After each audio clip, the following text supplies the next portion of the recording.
is advised. Hey everyone, welcome to the discussion for Cosmic Encounter Duel. It's been a little bit time coming because shit hit the fan whenever we were initially going to record this, but now everything is fine and dandy. All dandy. And I gotta say, this is one of those games that surprised me when they announced that it was coming out, because Cosmic Encounter by itself is, I don't even know if you can play with two, and it's not great with three. So I was like, how are they going to make a negotiation game with alternate powers and make it a good two-player game? Yeah.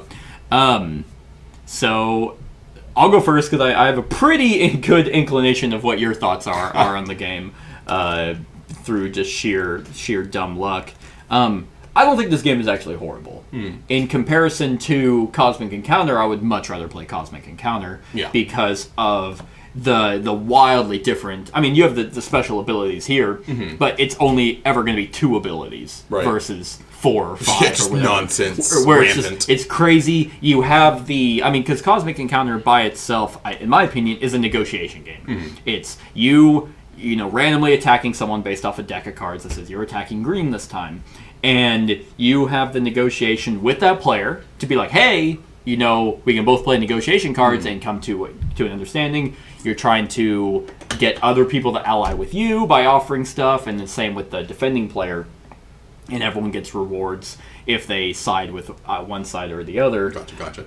You have all that's out the window with this one. Yeah, I can't we're going to war. Yeah, I can't negotiate with you. We're dueling. You are dueling. Yugi boy. Yeah, show me that b-hole, Yugi boy. And whereas I think they do a pretty good job of a tactful 1v1 in this game, the only correspondence to Cosmic Encounter is pretty much just in the alien abilities. The heart of Cosmic Encounter isn't in here. But with that being said, I still think this is actually a good game. But between the two, I'd rather play the original. So with more to come on my thoughts on that. But what do you think of Cosmic Encounter Duel? I mean, it's a cute game. Yeah. I mean, I'm thinking I have to not take it very seriously because I've died twice to Mirror Universe. The 2 times we have played this. It has been and that. both at the important crux of my victory came when Mirror Universe. And that has to be occurs. the only one. Yeah. Like there's nothing really that's like that. I mean, let's see here. It's interesting. It's got a neat mix of strategy with kind of enough random to throw it off. Yeah. It's like if you're thinking well enough, like because you've got your plan cards, you've got your tactics. They've got several layers of things you can predict versus things that you can't help. Yeah. So like you could be restricted to like some lower level plans, but hey, you've still got a good tactics up. Maybe you could head this off ahead of time, and that's the one thing we know. I know your tactics. I know what you have and what you still have available. That's the only open knowledge that you have in this game. So they've got layers. You've got the ship count, the ship ante, tactics, and the plans. 3 different layers for the combat. Yeah. So it's pretty interesting. So like the randomness can be kind of circumnavigated. It's not one of those games where it's like, well, there's really I don't plan at all because there's 17 things that are just gonna fuck everything up. Like one, you have the wildly different special abilities that Cosmic Encounter has anyway, but they're always very short and like concise to where it's like, okay, well, it's not like out of nowhere you're going to get some wacky special ability. I know exactly what you can do. So that's also open knowledge. And I think they did a pretty good job with the alien abilities that you can plan around it. Like for yours, I was sitting there and I'm like, what the fuck? I'm going to constantly lose cards. Then I realized, oh, wait a minute, I just have to play defensively. Right. And then yours was, you just always had a bunch of cards in your hand that... Well, I just got to stack my discard pile to gigantic proportions. There was hardly ever a chance where I was actually getting good cards. I think I drew your 20. That was the only time that I got anything of value. In fact, the first time I did it, I just got my cards back. Yeah. And I was like, damn it. But it was interesting, these two paired off against each other because I kept cycling cards back and forth, and that prevented you from actually constantly stealing. Right, and then you were playing defensively, like, so you were just trying not to have any kind of ship conflict, because then I gained cards. Which actually hurt, because I never had ship advantage. Right. From not being aggressive to try and destroy yours, to be like, oh, now I get that plus 10. I'm just like, I'm going to send 4, I'm going to hold off on the defense. Right, and I was trying not to stack my hand with nothing but good cards. Yeah. Like, I was like forced, I'm like, oh, look at all these good reinforcement cards. Discards 2 of them, because I'm like, I got to keep some shit in here, right. So I keep him on his toes. Right, so I think they did a pretty good job with, like you were saying, the randomness of, like, the events and the refreshments and the weird attacks. And I could definitely see the bitter taste in your mouth that literally both times we've played this game, you've lost to the exact same card. That there's almost nothing you could do at that point. It's pure coincidental, the fact that it's like, oh, this is the 5th one that I'll win. And then you even mentioned it before I even read it. You're like, oh, unless it's that card that causes me to lose if I win. And I was like, oh no. Oh no. Yep. Because I was doing dog shit this whole game. Like... with card play, with tactics. I mean, I couldn't ever, like, all my ships are in the warp because I couldn't ever destroy yours because I had to make sure mine didn't get destroyed. And the one time I did attack, you destroyed all mine and just won the base anyway. Yeah. And I'm like, oh shit. But I think they have another one called Seven Wonders Duel, which I don't like. But between their big multiplayer games constructed down to a 2-player game, I think this one is pretty good. No, it's fun, and it's got enough going on. I mean, like, I'm not going to be... Like, I wouldn't be, like, super, like, pridefully crestfallen if I lose. I'm like, there's enough going on that it's got enough random, and, all the different abilities, so much to adapt to. Right, so I don't think it's too terrible. And I think, because, like... You had a red alien faction, and I actually had a yellow. And even, like, while I wouldn't say this is my favorite ability I've ever gotten, because it was just annoying, really. It says, nope, here you go, here's 2. And then yours was just, okay, I can't have mine destroyed. They have a lot of really cool ones in here. The ones that they initially have you play is the Swarm, which is while you have the ship advantage, double it. And then while your opponent has a ship advantage, you have it, which is really good. That allows you to play a lot more defensively or aggressively, to be like, I really want ship advantage this time. Right. Because it's 11, now it's plus 22. Oh, you don't have a plus 31 card in your hand? That sucks. I'm trying to see which ones they recommended. It was the Swarm versus whoever I don't know what the other one was. Right? Oh, Prime. Oh, yeah, yours was a prime number. Were good. Yeah, after you play or reveal a prime numbered card, you gain a reinforcement. So you just always had reinforcement cards. And it even says on here, the Prime believe that the prime numbers between 1 and 100 are holy. So it even tells you what those numbers are. So every time you play them, you just get another reinforcement card. And I think that's really cool, because Cosmic Encounter has, over 260 aliens. Jesus. At this point, there's 8. It's been around. I think Cosmic Encounter is on it. It's a good game. It's been around since the 70s. Yeah.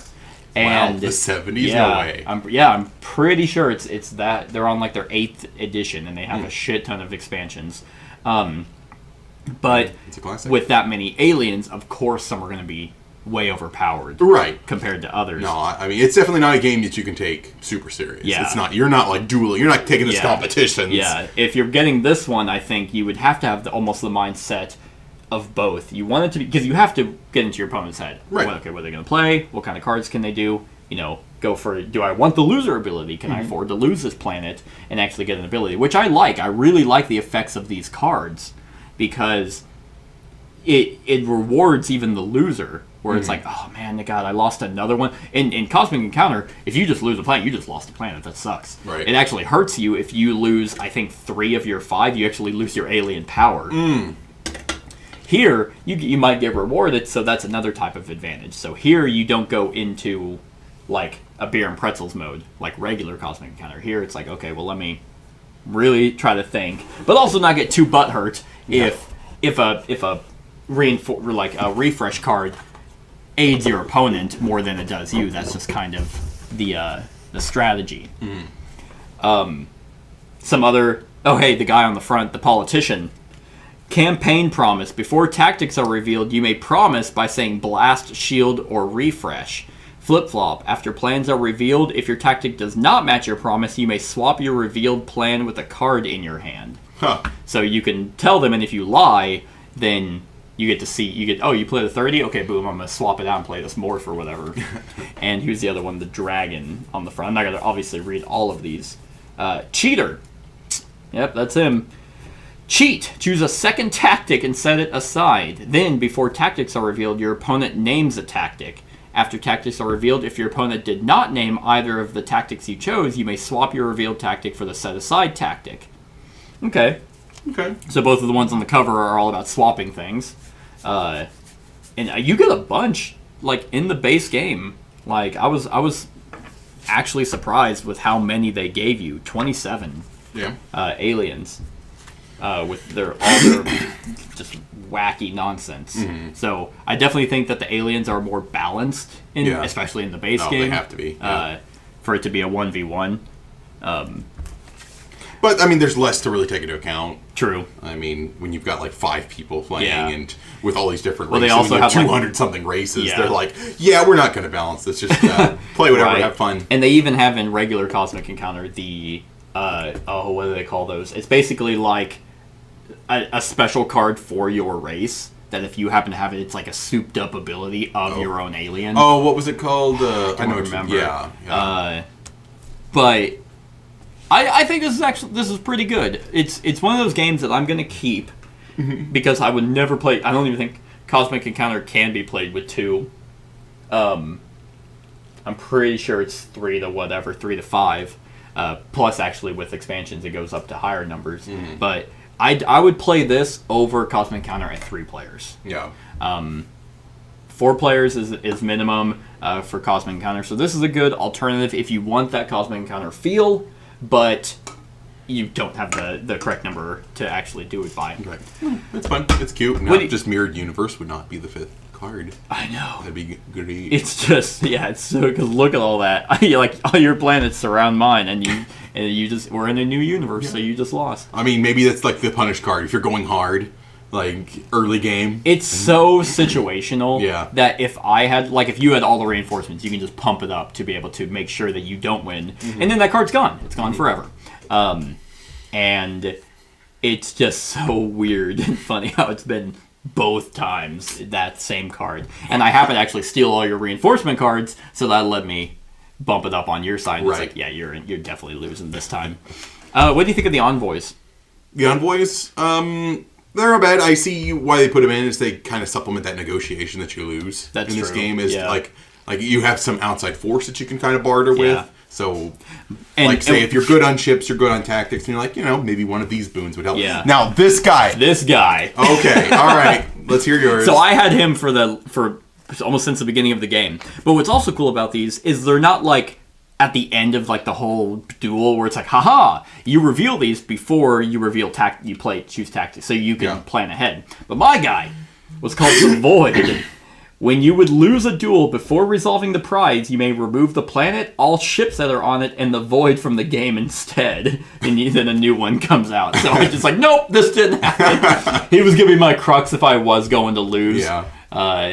So that I just thought he was funny. Would have stretched out the game a little bit there. That's true. So I really like this guy. He was pretty neat. The Trader. Okay. So essentially before choosing plans. So what I had in mind, I could swap hands with you. Oh. So what I had in mind is my hand got just disgustingly shitty, and you refreshed. Yeah. And you were bitching about getting shitty hands. I'm like, oh, you're going to have a bad time. Because I was you were going to pinch like something good. And I was like, okay, I'll take that back. And then there I am with the good hand. With the good hand back while I'm just left with shit. Yep. That was great. And you can have him with another envoy. Really? Yeah, that's what it explicitly says at the bottom. Oh, cool. Yeah, and then I don't know if people... The other one we had was, after dials are revealed, if you have ship advantage, you feel entitled. Grumble when you would lose a duel in which you feel entitled. Decrease your friendship with him to win the duel instead. So, the envoys are fun. They give you also quite a bit. I think 1, 2, 3, 4, 5. So there's 6 of each, and they're random. They're randomly assigned. So they're fun. This game is fun. But yeah, in terms of what Cosmic Encounter actually is, this game does not scratch that same itch. But it's there. Yeah, I got nothing else. Yeah, on this fine game. On a scale of 1 to 10, what would you give it? Oh man, I'm torn between 7 and 8. Okay. I'm vibing 7. Yeah, that's kind of where I'm at. Yeah. 7 out of 10. I think it's still a really good 1v1, but you just have to have that beer and pretzels mindset, but also have the tag. It's weird. It's a weird thing to be in. But that's our thoughts on Cosmic Encounter Duel. Let us know what you think of the game in the comments below. Other than that, like, comment, share, and subscribe, and have a wonderful whatever time of day it is for you. Hey everyone, thank you for watching, and I really hope that you enjoyed the video. If you would like to see more of my content, go ahead and click that subscribe button and the bell to be notified whenever I upload any new content. If you feel like supporting the channel, you can go ahead and click that Patreon link to be taken to my Patreon, and any help is truly appreciated. Other than that, stick around for any other run-throughs or reviews or cool top 10s or whatever I feel like putting on. Other than that, like, comment, share, and subscribe, and have a wonderful whatever time of day it is for you.